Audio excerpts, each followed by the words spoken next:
Hello everyone, myself Chandrkesh. I completed my undergraduation from Banaras Hindu University, Varanasi and currently pursuing my masters in IARI, new Delhi. हम आप लोगों के लिए NEET exam को ध्यान में रखते हुए बायो की एक लेक्चर सीरीज लेकर आए हैं। तो अगर आपको हमारा ये इनिशिएटिव अच्छा लगता है, यूजफुल लगता है, तो आप हमारे चैनल को सब्सक्राइब करें, जिससे 1 बाय 1 सारे लेक्चर आपको मिलते जाएं। आज हम लोग डिस्कस करेंगे मॉलिक्यूलर बेसिस ऑफ इनहेरिटेंस के बारे में, मतलब मॉलिक्यूलर जेनेटिक्स के बारे में।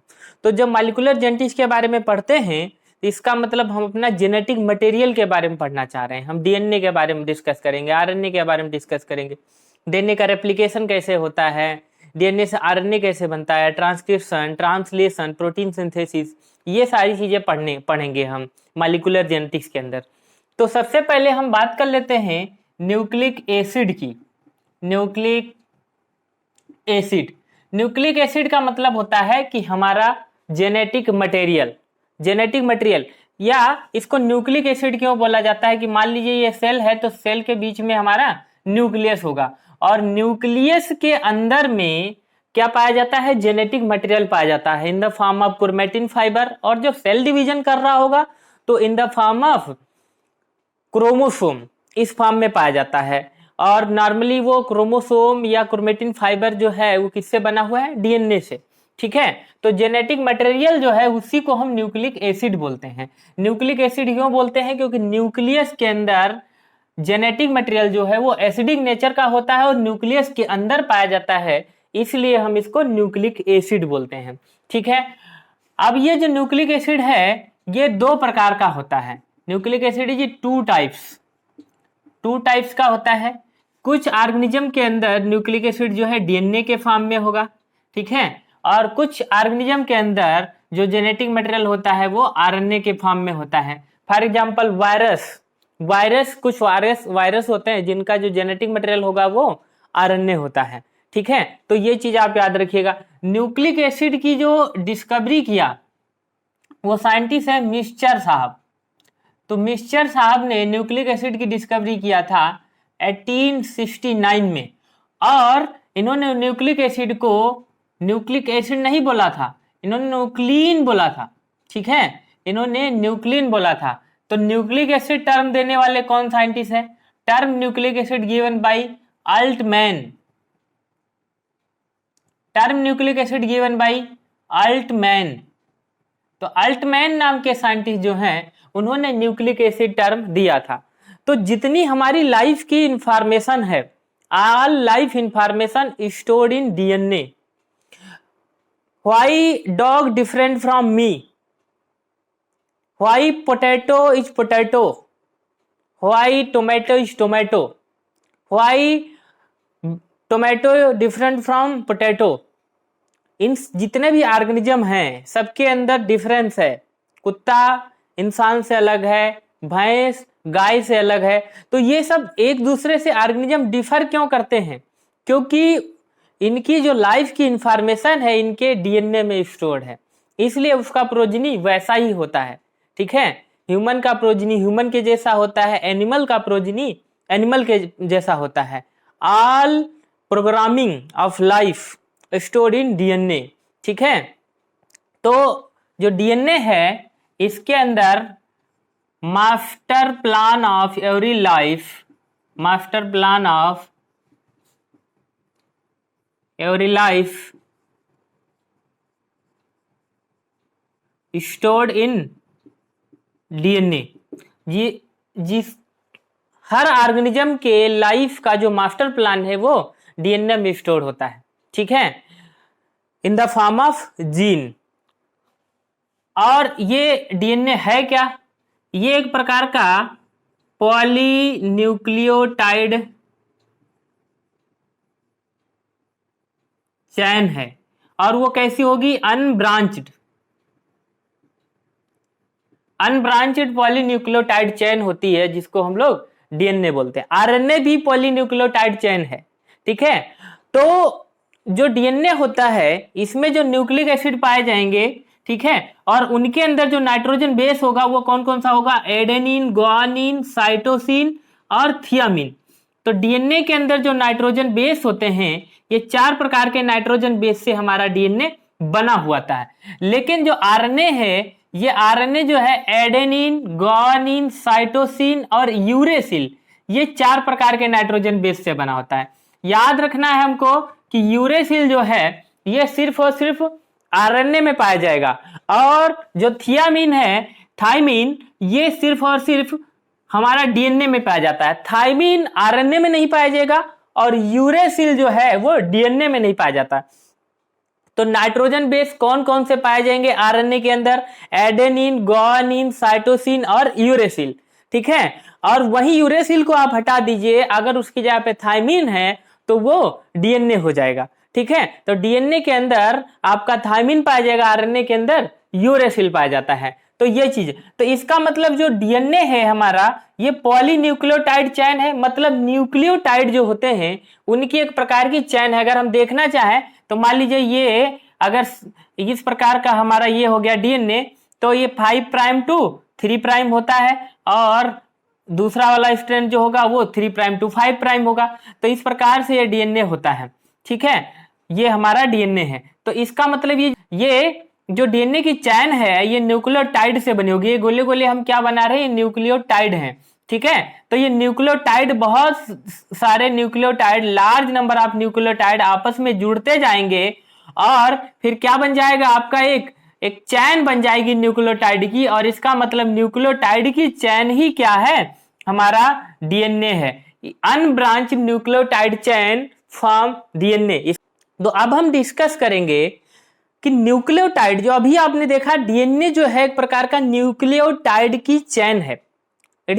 तो जो पॉलीन्यूक्लियोटाइड होता है, पॉलीन्यूक्लियोटाइड चैन जो होती है, ये क्या बना देती है? हमारा डीएनए बना देगी या आरएनए बना देगी। बेसिकली जो डीएनए है या आरएनए है वो एक प्रकार का पॉलीन्यूक्लियोटाइड चैन ही है और कुछ नहीं।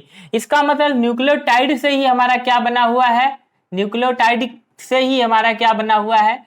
हमारा जेनेटिक मटेरियल बना हुआ है। आरएनए और डीएनए क्या किससे बना है? न्यूक्लियोटाइड से। ठीक है, तो न्यूक्लियोटाइड से हमारा आरएनए और डीएनए बना हुआ है। तो हम न्यूक्लियोटाइड के बारे में अच्छे से जान लेते हैं तो हमारा क्या है, ये जेनेटिक मटेरियल के बारे में समझ जाएंगे। ठीक है, न्यूक्लियोटाइड को अच्छे से समझ लेते हैं तो हम डीएनए के स्ट्रक्चर के बारे में समझ जाएंगे। तो न्यूक्लियोटाइड जो है यह 2 चीजों से मिलकर बना होता है, एक न्यूक्लियोसाइड और दूसरा जो कंपोनेंट होगा वो होगा फॉस्फेट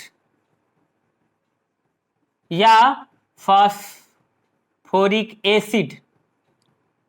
फास्फोरिक एसिड, फास्फेट या फास्फोरिक एसिड। तो जो न्यूक्लियोसाइड होता है, ये न्यूक्लियोसाइड किन किन कंपोनेंट से मिलकर बनेगा? ये इसमें भी 2 कंपोनेंट होते हैं। एक होता है हमारा नाइट्रोजन बेस, नाइट्रोजन बेस,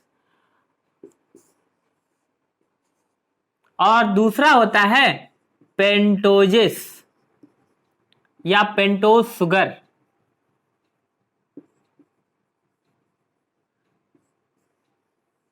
तो पेंटोजेस और pentose sugar plus nitrogen base जब आपस में मिलेंगे तो हमारा न्यूक्लियोसाइड हो जाएगा। इसका मतलब नाइट्रोजन बेस, पेंटोज शुगर और फास्फेट, ये 3 कंपोनेंट मिलेंगे तो हमारा न्यूक्लियोटाइड बनेगा। ठीक है, और मतलब PO4 3- या फास्फोरिक एसिड मतलब H3PO4।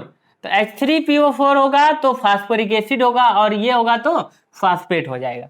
ठीक है, इसका मतलब जो न्यूक्लियोसाइड है, न्यूक्लियोसाइड वो नाइट्रोजन बेस ये वाला और plus pentose sugar, nitrogen base plus pentose sugar से मिलके क्या बनेगा? न्यूक्लियोसाइड बनेगा। और न्यूक्लियोटाइड की बात कर लें अगर, न्यूक्लियोटाइड, तो जो ये न्यूक्लियोसाइड है, nucleoside plus phosphate, plus phosphate, तो न्यूक्लियोटाइड में क्या है, न्यूक्लियोसाइड के साथ ही जब फास्फेट जुड़ जाता है तो न्यूक्लियोटाइड बन जाता है। तो ये चीज आप याद रखिएगा। तो बेसिकली हमको क्या करना है, in nitrogen base, pentose sugar और फास्फेट, इन सब के बारे में डिटेल में पढ़ना है। अभी हमने बात किया कि जो न्यूक्लियोटाइड होता है, लार्ज नंबर ऑफ न्यूक्लियोटाइड की जो चैन होगी वही हमारा जेनेटिक मटेरियल बनाता है, मतलब डीएनए बनाता है या आरएनए बनाता है। और न्यूक्लियोटाइड किन किन चीजों से बना होता है, nitrogen base, pentose sugar plus phosphate. तो न्यूक्लियोटाइड की चेन को हम लोग क्या कहते हैं, डीएनए बोलते हैं या आरएनए बोलते हैं। और न्यूक्लियोटाइड जो है नाइट्रोजन बेस, पेंटोस शुगर और फास्फेट से बना हुआ होता है। अब हम बात करेंगे नाइट्रोजन बेस, पेंटोस शुगर और फास्फेट के स्ट्रक्चर के बारे में अच्छे से। तो देखिए नाइट्रोजन बेस के बारे में अच्छे से जान लेते हैं। नाइट्रोजन बेस पहला कंपोनेंट है हमारा न्यूक्लियोटाइड का, नाइट्रोजन बेस। नाइट्रोजन बेस दो प्रकार का होता है। एक नाइट्रोजन बेस होता है जिसको हम लोग कहते हैं प्यूरिन, एक नाइट्रोजन बेस होता है जिसको हम लोग कहते हैं प्यूरिन, और एक नाइट्रोजन बेस होता है जिसको हम लोग कहते हैं पायरिमिडीन।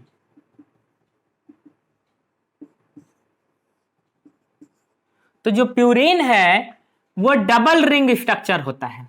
प्यूरिन जो है वो डबल रिंग स्ट्रक्चर होगा, प्यूरिन के अंदर डबल रिंग पाई जाती है। और पायरिमिडीन जो है वो सिंगल रिंग स्ट्रक्चर होता है, ये हमको याद रखना है। दूसरी बात, प्यूरिन जो है वो दो प्रकार के होंगे। प्यूरिन लार्ज साइज का होगा, पायरिमिडीन स्मॉल साइज का, क्योंकि उसमें सिंगल ही रिंग है। ठीक है, तो प्यूरिन जो है वो दो प्रकार के होते हैं, एक होता है एडेनिन और एक होता है ग्वानिन। ठीक है, और जो पायरिमिडीन है वो तीन प्रकार का होता है, साइटोसिन, थाइमिन, यूरेसिल। तो पायरिमिडीन तीन प्रकार के होते हैं। और टोटल नाइट्रोजन बेस की बात करेंगे तो कितने हो जाएंगे, 1 2 3 4 5। तो टोटल नाइट्रोजन बेस जो है हमारे 5 प्रकार के होते हैं। और अगर हम ब्रॉडर एस्पेक्ट में बात करें तो नाइट्रोजन बेस जो है प्यूरिन और पायरिमिडीन दो प्रकार के होते हैं, ये चीज आप याद रखिएगा। तो एडेनिन जो है इसका स्ट्रक्चर बना के देख लेते हैं। तो देखिए बहुत सिंपल है, कार्बन हो गया, double bond carbon, nitrogen carbon, nitrogen carbon carbon. इसको हम क्या करेंगे, यहां से नाइट्रोजन से जोड़ देंगे और यहां कार्बन से इसे जोड़ देंगे। तो ये जो कार्बन है हमारा, इसको नंबरिंग कर लेते हैं यहां से।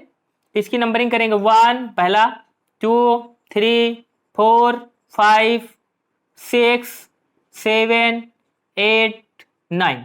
तो इसका जो 6 नंबर होगा, 6 नंबर पे क्या पाया जाता है, अमोनिया पाया जाता है।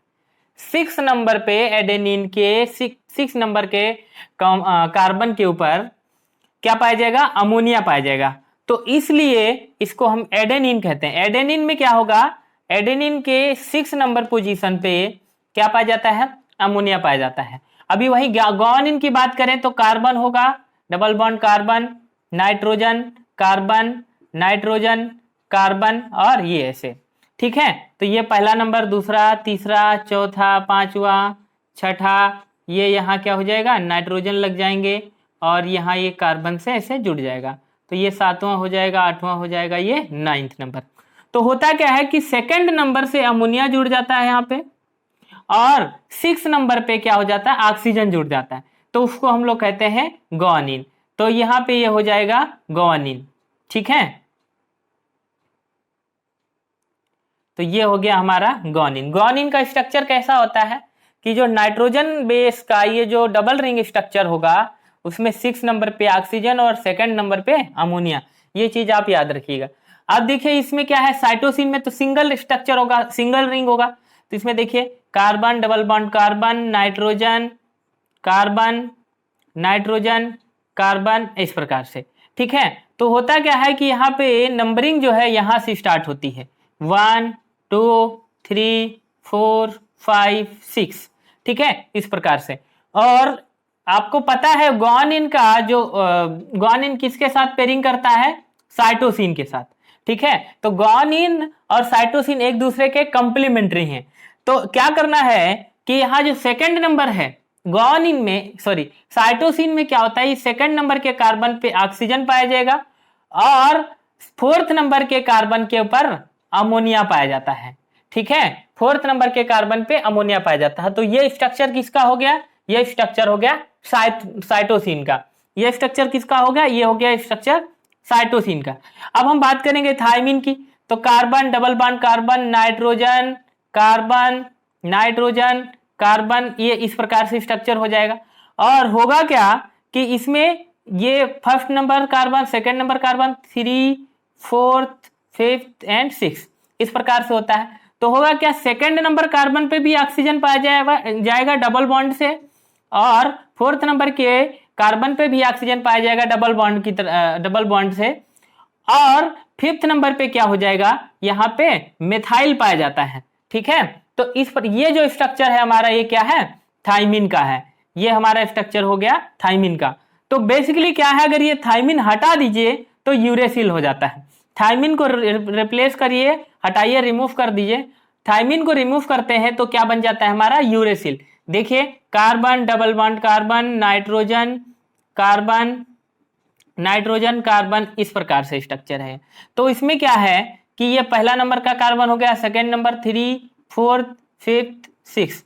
तो क्या करना है, फोर्थ नंबर पे वही डबल बॉन्ड ऑक्सीजन लगा देना है, सेकंड नंबर पे भी डबल बॉन्ड ऑक्सीजन लगा देना है। और सिर्फ यहाँ जो फिफ्थ नंबर पे मेथाइल था, यहाँ पे इसको यहाँ पे हटा देते हैं यूरेसिल में। तो थाइमिन और यूरेसिल में अंतर यही है।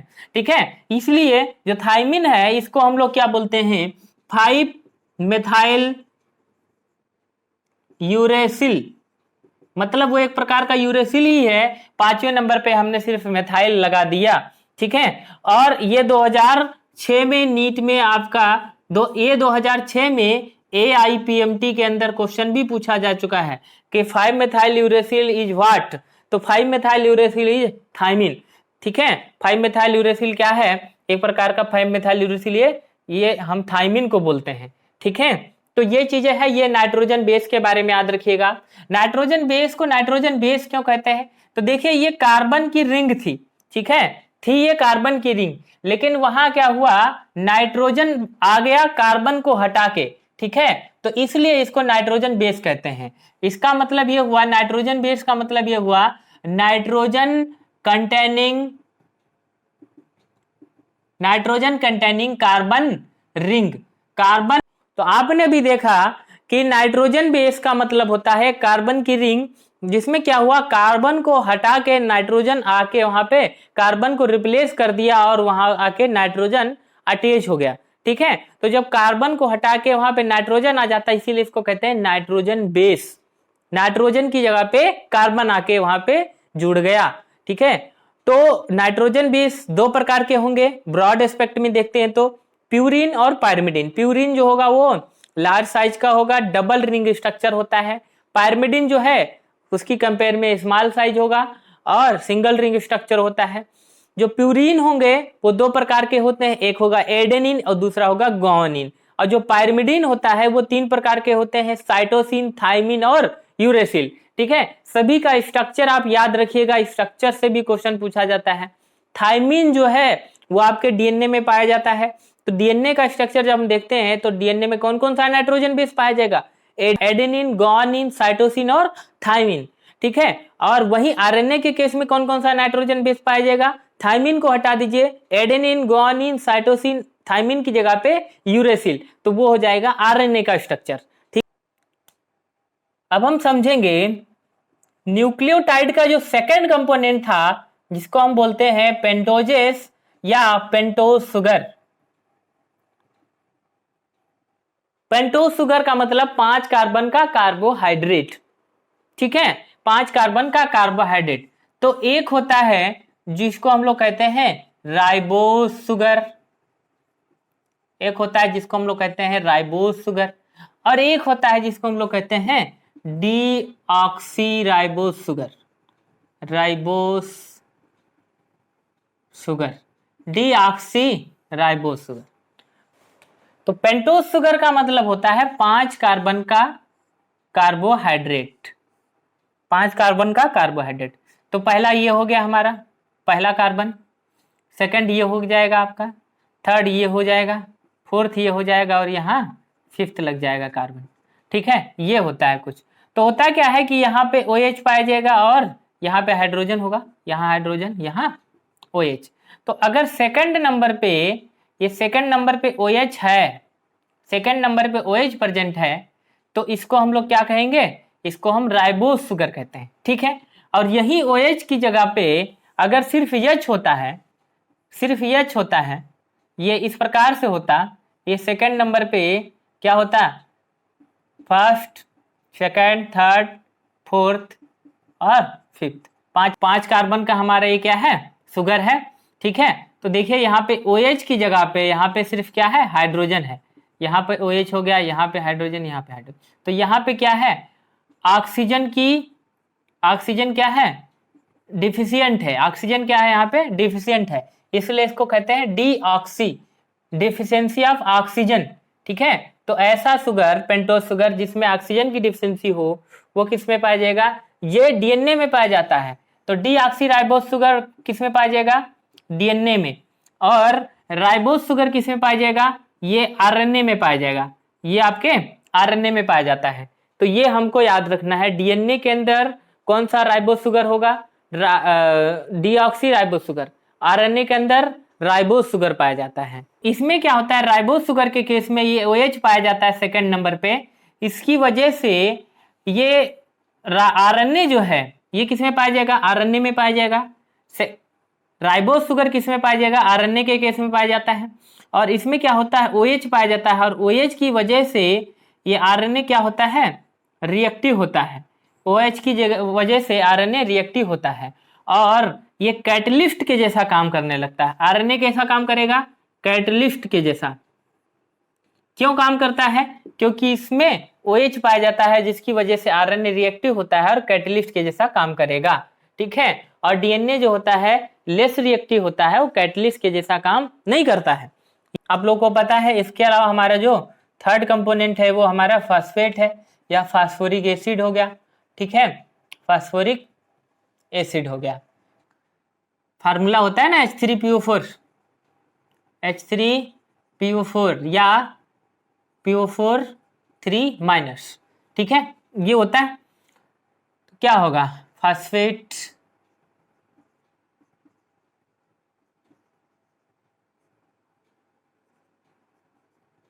इस प्रकार का स्ट्रक्चर मिलेगा इसको।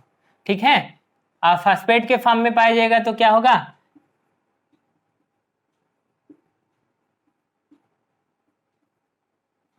ये इस प्रकार से। तो ये फास्फेट का स्ट्रक्चर हो गया, ये हमारा फास्फोरिक एसिड का हो गया। अब हम लोग बात करेंगे कि न्यूक्लियोटाइड क्या होता है, न्यूक्लियोसाइड क्या होता है। ठीक है, न्यूक्लियोसाइड क्या होगा और न्यूक्लियोटाइड क्या होता है। देखिए, आपने अभी देखा था कि मान लीजिए कि ये हमारा पेंटोज शुगर है, पेंटोज शुगर। तो इस पेंटोज शुगर के साथ, ये हमारा शुगर हो गया पेंटोज शुगर, इसके साथ यहाँ पे क्या जुड़ जाए, नाइट्रोजन बेस, मान लीजिए एडेनिन जुड़ गया। ठीक है, तो इसको हम लोग क्या कहेंगे, ये न्यूक्लियोसाइड हो जाएगा। मतलब न्यूक्लियोसाइड का मतलब क्या होता है, nitrogen base plus pentose sugar, nitrogen base plus pentose sugar तो फॉर्म न्यूक्लियोसाइड। तो ये क्या हो जाएगा, अब ये एडेनिन है नाइट्रोजन बेस और ये है पेंटोज शुगर। तो अब ये हो गया एडेनोसिन। एडेनिन क्या हो गया, एडेनोसिन। तो ये हमारा एडेनोसिन क्या है, एडेनोसिन एक प्रकार का न्यूक्लियोसाइड है और एडेनिन क्या है, एक प्रकार का नाइट्रोजन बेस है। जब नाइट्रोजन बेस अकेला रहेगा तो वो एडेनिन के फॉर्म में रहेगा, और अगर वही पेंटोज शुगर के साथ जुड़ जाए तो एडेनोसिन हो जाएगा और न्यूक्लियोसाइड कहलाएगा। ठीक है, अब मान लीजिए कि ये एक पेंटोज शुगर है हमारा। ठीक है, ये पेंटोज शुगर है, यहाँ पे ये जुड़ गया हमारा गोनिन से। ठीक है, तो उसको हम लोग क्या कहेंगे, गोनोसिन। ठीक है, यही मान लीजिए ये नाइट्रोजन बेस है और ये जुड़ गया हमारा साइटोसिन से। ठीक है, तो ये हो जाएगा हमारा साइटिडीन। साइटिडीन। तो cytosine is A nitrogen base और साइटिडीन इज ए न्यूक्लियोसाइड, ठीक है। और यही मान लीजिए कि यही पेंटोज शुगर है और इससे हमारा जुड़ गया थायमिन, ठीक है। तो इसको हम क्या बोलेंगे, थाइमीडीन। न्यूक्लियोटाइड के बारे में बात कर लेते हैं। न्यूक्लियोटाइड क्या होता है भाई, तो nitrogen base plus pentose sugar plus phosphate, ये तीनों जब आपस में जुड़ेंगे तो न्यूक्लियोटाइड बनेगा। तो न्यूक्लियोटाइड का मतलब क्या होता है, ये तीनों आपस में जुड़ जाएं, ठीक है।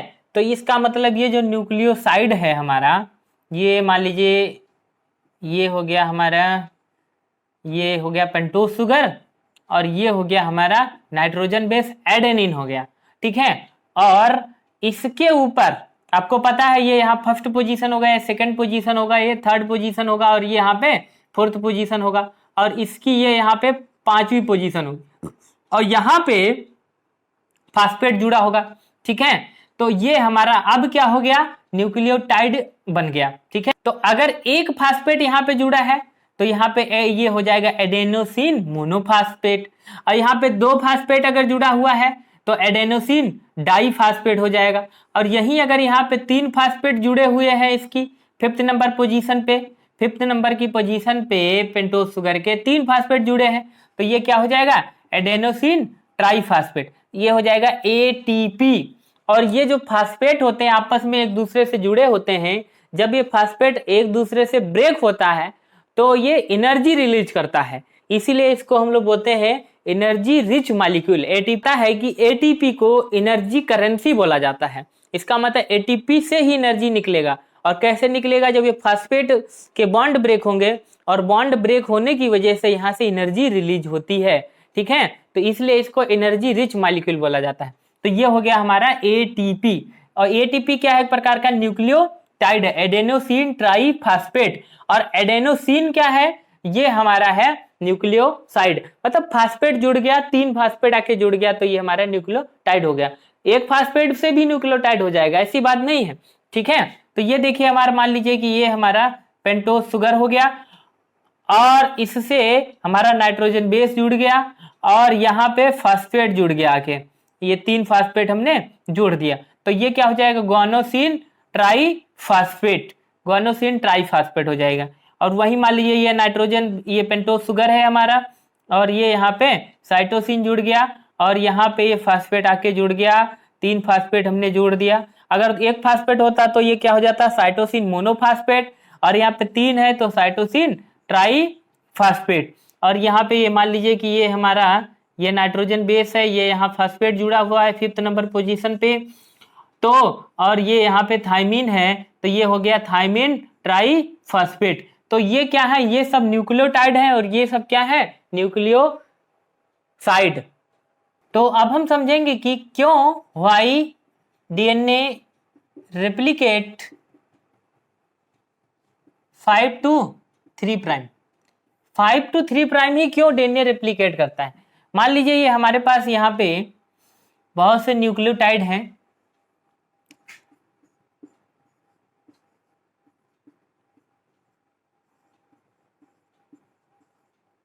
एडेनोसिन ट्राइफास्फेट हो गया हमारा ये, ठीक है।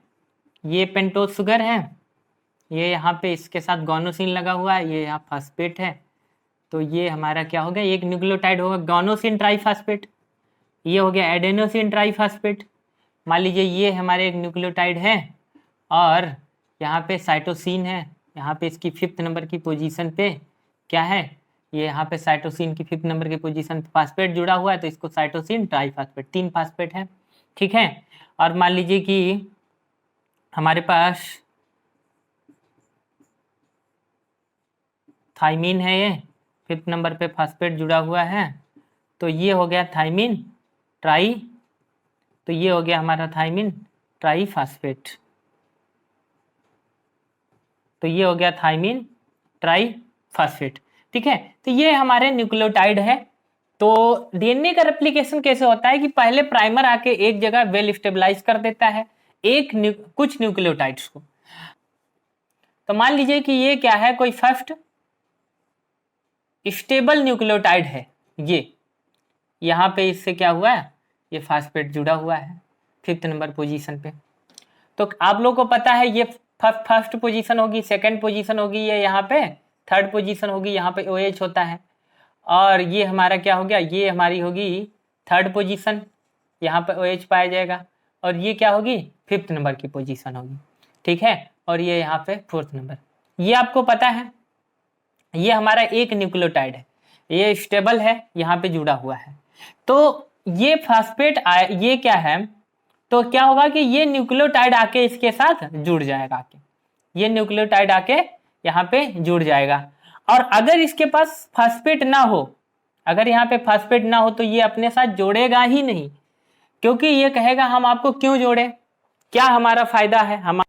तो अगर ये जो न्यूक्लियोटाइड है ये मोनोफास्फेट के फॉर्म में होगा या डाईफास्फेट के फॉर्म में होगा न्यूक्लियोटाइड, तो ये यहाँ पे जुड़ ही नहीं पाएगा, क्योंकि यहाँ पे जुड़ता है जब न्यूक्लियोटाइड, पहले वाले न्यूक्लियोटाइड से कोई दूसरा न्यूक्लियोटाइड जब होगा, जुड़ेगा, पॉलीमराइजेशन जब होता है तो फास्फेट चाहिए, ट्राईफास्फेट होगा न्यूक्लियोटाइड, वही जुड़ेगा, क्योंकि एनर्जी की जरूरत होती है, एंजाइम को एनर्जी की जरूरत होती है, ठीक है। तो ये वाला आएगा तो क्या करेगा, यहाँ पे न्यूक्लियोटाइड ऐसे आके जुड़ जाएगा, ये वाला न्यूक्लियोटाइड आके जुड़ जाएगा।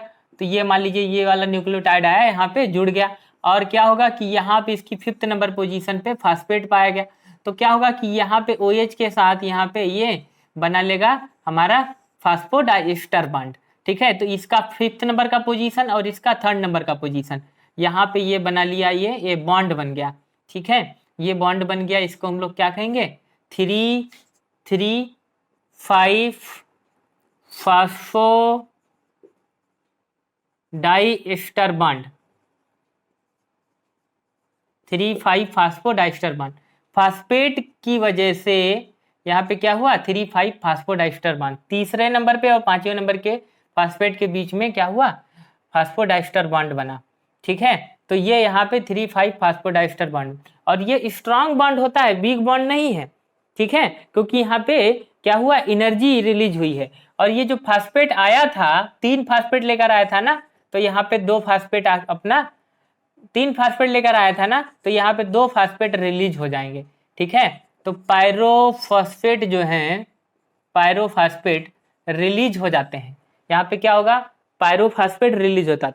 तो एक न्यूक्लियोटाइड दूसरे न्यूक्लियोटाइड की 3rd नंबर की पोजीशन पे ही आके जुड़ता है, और जब जुड़ता है जाके न्यूक्लियोटाइड तो 3 ट्राईफास्फेट के फॉर्म में जाता है और 2 फास्फेट पायरोफॉस्फेट के फॉर्म में रिलीज हो जाएंगे, और वहां से एनर्जी रिलीज होगा, और उस एनर्जी को पॉलीमरेज एंजाइम जो है यूज करता है, और वहां पे बॉन्ड बनवा देता है 3,5 फास्फोडाइस्टर बॉन्ड। और 3,5 phosphodiester bond is very strong bond, क्योंकि यहाँ पे एनर्जी इन्वेस्टमेंट हुआ है, एनर्जी यूज हुआ है, इसलिए ये स्ट्रॉन्ग बॉन्ड हो जाता है, स्ट्रॉन्ग बॉन्ड कहलाता है, ठीक है। तो फिर क्या हुआ कि ये देखो 3rd नंबर की पोजीशन फिर से खाली हो गई हमारी।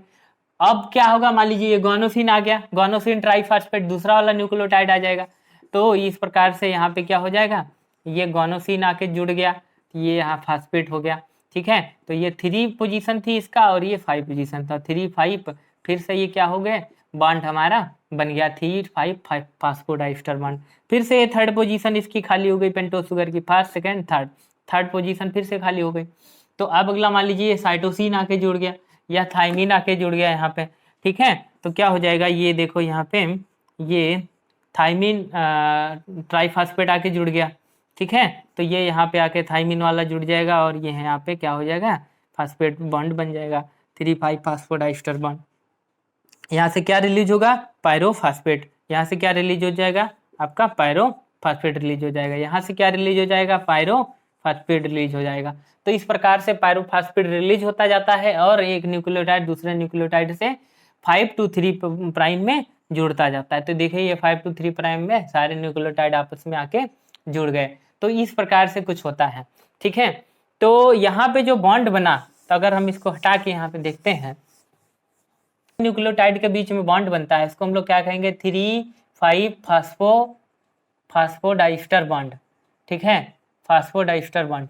तो ये 3,5 फास्फोडाइस्टर बॉन्ड बनता है दो न्यूक्लियोटाइड के बीच में।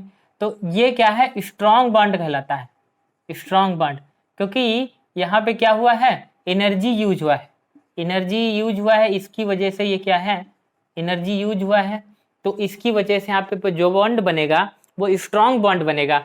ठीक है, तो ये फास्फोडाइस्टर बॉन्ड जो है simple environmental change not break bond, जो कि ये कि फॉर एग्जांपल मान लीजिए कि टेम्परेचर है, टेम्परेचर घटने बढ़ने से आसानी से ये फास्फोडाइस्टर बॉन्ड ब्रेक नहीं होता। पीएच हो गया, पीएच के चेंज होने से आसानी से ये जो है बॉन्ड ब्रेक नहीं होता।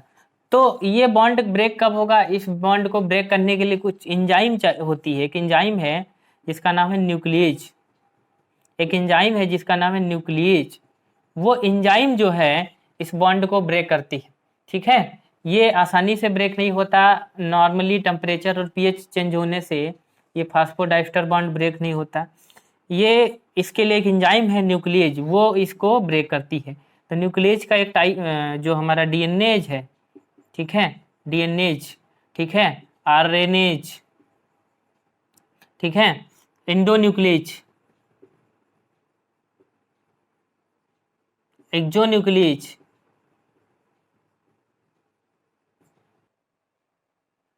ये मान लीजिए ये हमारा डीएनए की चैन है, तो डीएनए की चैन क्या है, न्यूक्लियोटाइड से जुड़ जुड़ के बनी, एक न्यूक्लियोटाइड, दो न्यूक्लियोटाइड, इस प्रकार से बहुत सारे न्यूक्लियोटाइड आपस में जुड़ेंगे तो हमारा डीएनए की चैन बन जाएगी।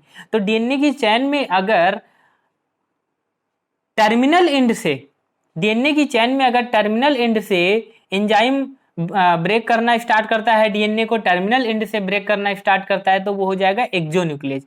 और जाके बीच बीच में जाके कहीं कटिंग मार दे कोई एंजाइम, फास्फोडाइस्टर बॉन्ड को ब्रेक करे, न्यूक्लियोटाइड को अलग अलग कर दे, तो वो होगा हमारा एंडोन्यूक्लिएज एंजाइम। मान लीजिए यहाँ पे कोई अटैक कर दिया तो वो हो जाएगा हमारा एंडोन्यूक्लिएज, एंडोन्यूक्लिएज। और ये यहाँ मान लीजिए कोना से ब्रेक किया तो वो हमारा हो जाएगा एक्सोन्यूक्लिएज। तो टर्मिनल एंड पे जो अटैक करता है डीएनए की और उसको डीएनए को ब्रेक कर देता है, न्यूक्लियोटाइड को ब्रेक करता है, फास्फोडाइस्टर बॉन्ड को अलग, फास्फोडाइस्टर बॉन्ड को ब्रेक करता है, उसको हम लोग क्या कहेंगे, उसको हम कहेंगे एक्सोन्यूक्लिएज एंजाइम। तो न्यूक्लिएज एंजाइम ही क्या है, इसको 3,5 फास्फोडाइस्टर बॉन्ड को ब्रेक कर सकता है। नॉर्मली टेम्परेचर और पीएच के बदलने से ये ब्रेक नहीं होता। मान लीजिए हमारा ये कोई न्यूक्लियोटाइड है एडेनिन, तो आपको पता है ये फर्स्ट पोजीशन होगा, पेंटोस शुगर की सेकंड पोजीशन, ये थर्ड पोजीशन होगी, ये फिफ्थ पोजीशन होगी, और यहाँ पे ये फिफ्थ पोजीशन होगी, यहाँ पे फास्फेट आके जुड़ा हुआ होगा। ये हमारा एक न्यूक्लियोटाइड हो गया। ठीक है, तो ये एडेनिन, एडेनोसिन फास्फेट हो गया, एडेनोसिन मोनोफास्फेट हो गया, ये हमारा एडेनोसिन मोनोफास्फेट हो गया। ठीक है, तो क्या होता है कि इसके साथ थायमिन आके जुड़ेगा, तो ये थर्ड पोजीशन हो जाएगी इसकी, ये 5 पोजीशन हो जाएगी, फास्फेट यहाँ आके जुड़ जाएगा, और ये इनके बीच में क्या होगा, 2 बॉन्ड बन जाएंगे। यहाँ पे जो ये एक न्यूक्लियोटाइड ये है, एक न्यूक्लियोटाइड ये है, तो ये क्या होते हैं, एक दूसरे से जब हाइड्रोजन बॉन्ड बनाते हैं, जब करते हैं तो ये एंटी पैरेलल में से जुड़ते हैं। एंटी पैरेलल में क्यों जुड़ते हैं, क्योंकि यहाँ पे हाइड्रोजन बॉन्ड बनाना जरूरी है। तो एक नाइट्रोजन बेस दूसरा नाइट्रोजन बेस से जुड़ता है तो वहां पे कौन सा बॉन्ड बनेगा, हाइड्रोजन बॉन्ड। और अगर इसको हम ऐसे पलट के कर दें तो ये हाइड्रोजन बॉन्ड नहीं बन पाएगा। तो आप लोग इसीलिए जानिएगा 5 to 3 पोलरिटी इसीलिए होता है, यहाँ देखो 3 to 5 पोलरिटी हो जाएगा। इसी प्रकार अगर मान लीजिए हम इसमें देखते हैं, ये गुआनिन है नाइट्रोजन बेस, ठीक है, तो ये यहाँ पे फास्फेट हो जाएगा, और ये यहाँ इसकी थर्ड पोजीशन खाली हो जाएगी, और साइटोसिन हो गया,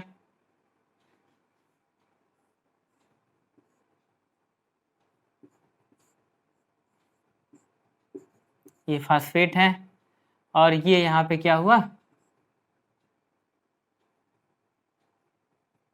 इसका यहाँ पे फास्फेट बॉन्ड बन जाएगा। तो ये 5 पोजीशन, ये यहाँ पे थर्ड पोजीशन, ये इसकी 5 पोजीशन होगी, ठीक है। यहाँ पे भी ऐसा होगा, ये 5 पोजीशन, ये इसकी यहाँ पे, ये यहाँ पे इसकी थर्ड पोजीशन, तो ये यहाँ पे इसकी क्या हो जाएगी 5 पोजीशन। और ये यहाँ पे गुआनिन और साइटोसिन के बीच में क्या हो जाएगा, गुआनिन और साइटोसिन के बीच में ये हाइड्रोजन बॉन्ड पाए जाएंगे। तो 3 हाइड्रोजन बॉन्ड पाए जाते हैं गुआनिन और साइटोसिन के बीच में, और 2 हाइड्रोजन बॉन्ड यहाँ पे पाए जाते हैं किसके, एडेनिन और थाइमिन के बीच में।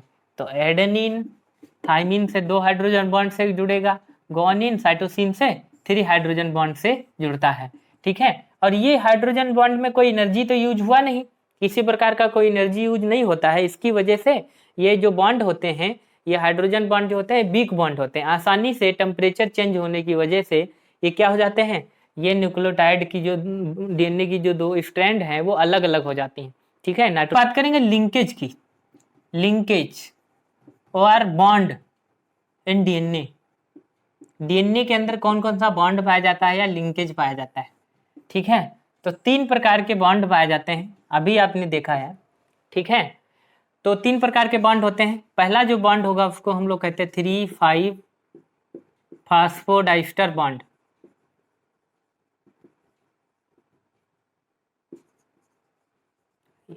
थ्री फाइव फास्फोडाइस्टर बॉन्ड या लिंकेज। दूसरा बॉन्ड जो है लिंकेज है एन ग्लाइकोसिडिक लिंकेज, और थर्ड जो बॉन्ड है वो है हाइड्रोजन बॉन्ड। थर्ड बॉन्ड जो है वो हमारा है हाइड्रोजन बॉन्ड। तो डीएनए के अंदर 3 प्रकार के लिंकेज पाए जाते हैं या बॉन्ड पाए जाते हैं। तो जो 3,5 फास्फोडाइस्टर बॉन्ड है, अभी आपने देखा जब 2 न्यूक्लियोटाइड, ये कहाँ पाया जाएगा, बिटवीन द 2 न्यूक्लियोटाइड। जब 2 न्यूक्लियोटाइड आपस में जुड़ेंगे तो वहां पे जो बॉन्ड बनेगा वो 3,5 फास्फोडाइस्टर बॉन्ड होता है। सिंगल बॉन्ड होगा तो उसको हम फास्फोईस्टर बॉन्ड कहते हैं, जब 2 बॉन्ड होते हैं तो फास्फोडाइस्टर बॉन्ड कहते हैं, ठीक है। तो ये चीज होता है, अगर एक न्यूक्लियोटाइड है उसमें पूछ लिया जाए कि कौन सा बॉन्ड होगा तो वहां पे फास्फोईस्टर बॉन्ड होगा, और 2 न्यूक्लियोटाइड आपस में जुड़े तो 3,5 फास्फोडाइस्टर बॉन्ड हो जाएगा। तो 2 न्यूक्लियोटाइड के बीच में जो बॉन्ड होता है वो 3,5 फास्फोडाइस्टर बॉन्ड होता है। और ये एन ग्लाइकोसिडिक लिंकेज जो है ये कैसे होगा, तो जैसे आप लोगों को पता है ना कि ये मान लीजिए हमारा पेंटोज शुगर हो गया, ये हो गया हमारा पेंटोज शुगर।